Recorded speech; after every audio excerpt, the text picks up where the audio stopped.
નમસ્કાર દર્શક મિત્રો, આપ જોઈ રહ્યા છો છોટાઉદેપુર ટાઈમ્સ। છોટાઉદેપુર જિલ્લા પોલીસ દ્વારા ભારતીય બનાવટના વિદેશી દારૂના વર્ષ 2025-26ના પ્રોહિબિશન મુદ્દામાલનો નાશ કરવામાં આવ્યો।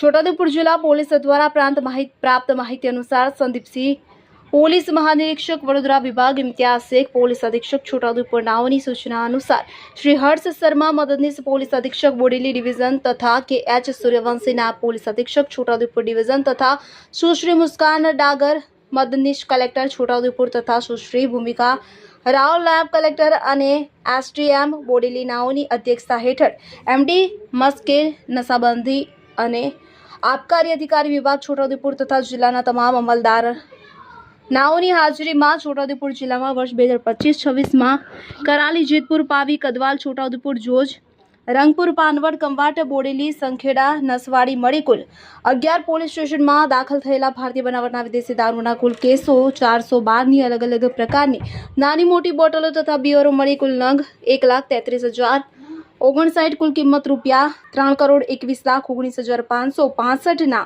મુદ્દામાલનો નામદાર કોર્ટમાંથી પરવાનગી મેળવી કરાલી પોલીસ સ્ટેશન સામે ખુલ્લી જગ્યામાં પૂરતા પોલીસ બંદોબસ્ત સાથે નાશ કરવામાં આવ્યો। નિશાંત ચૌહાણ, છોટાઉદેપુર।